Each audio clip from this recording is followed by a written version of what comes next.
بسم اللہ الرحمن الرحیم۔ السلام علیکم ورحمۃ اللہ وبرکاتہ۔ محترم ناظرین، یہ کتاب ہے مولانا حفظ الرحمن سیوہاروی رحمۃ اللہ علیہ کی، قصص القرآن، جلد نمبر 100۔ انہوں نے جہاں پر تذکرہ کیا اصحاب کہف کا کہ صفحہ نمبر 271 پر ایک بڑی اچھی بات لکھی ہے، جس کا خلاصہ یہ ہے کہ نوجوانوں کے اندر عمر رسیدہ لوگوں کے مقابلے میں حق اور صداقت کی تحریک کو ماننے کی صلاحیت، یعنی حق بات کو ماننے کی صلاحیت زیادہ ہوتی ہے۔ دیکھیں وہ کیا لکھتے ہیں کہ تجربہ اس کا شاہد ہے کہ حق و صداقت کی تحریک، اور نہ صرف یہ بلکہ ہر انقلابی تحریک جس درجہ قوم کے نوجوانوں پر اثر انداز ہوتی ہے، عمر رسیدہ افراد قوم پر اس صورت کے ساتھ اثر انداز نہیں ہوتی۔ علم النفس یعنی سائیکالوجی کے ماہرین اس کی یہ وجہ بیان کرتے ہیں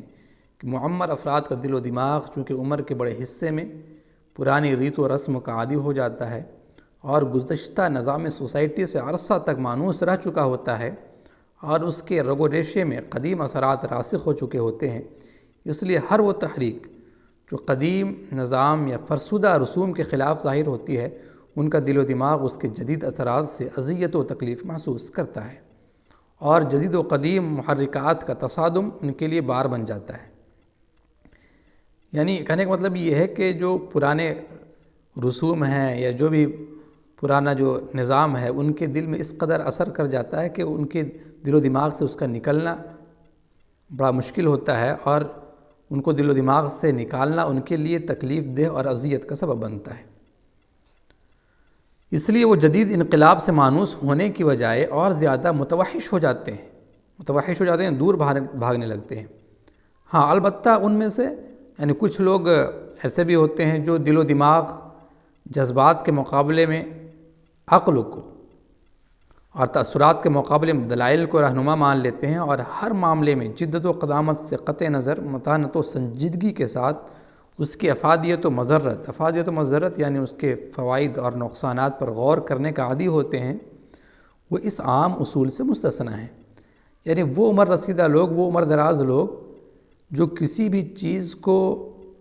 دل و دماغ کے جذبات کے مقابلے میں وہ عقل کو ترجیح دیتے ہیں، یعنی عقل کا استعمال کرتے ہیں، اس طرح سے دلائل کو کے بیس پر فیصلہ کرتے ہیں، اور ہر معاملے میں اس سے قطع نظر، یعنی اس سے ان کا کوئی مطلب نہیں ہوتا کہ یہ معاملہ نیا ہے یا پرانا ہے، بالکل ان معاملے میں سنجیدگی کے ساتھ اگر غور کرتے ہیں، ان کے فوائد اور نقصانات پر غور کرنے کا عادی ہوتے ہیں، تو وہ لوگ اس عام اصول سے مستثنی ہیں، یعنی وہ لوگ اس کیٹیگری میں نہیں آتے ہیں۔ اور جب وہ انقلابی تحریک کے فوائد کی دلائل کو قوت سے محسوس کر لیتے ہیں، یعنی ایسے عمر رسیدہ لوگ دلائل کی روشنی میں کسی بھی انقلابی تحریک کے فوائد کو محسوس کر لیتے ہیں، وہ سمجھ لیتے ہیں کہ یہ اچھی چیز ہے، اس کے فوائد عام ہونے چاہیے، تو پھر وہ اس تحریک کے لیے زبردست پشت پناہ ثابت ہوتے ہیں، یعنی ان کے مددگار ثابت ہو جاتے ہیں۔ مگر جماعتوں اور قوموں میں عموماً ان کی تعداد کم ہوتی ہے، یعنی ایسے لوگ بہت کم پائے جاتے ہیں۔ لیکن عمر رسیدہ افراد کے برعکس، یعنی جن کی عمر زیادہ ہو چکی ہوتی ہے، ان کے برخلاف چونکہ نوجوانوں کے دل و دماغ بڑی حد تک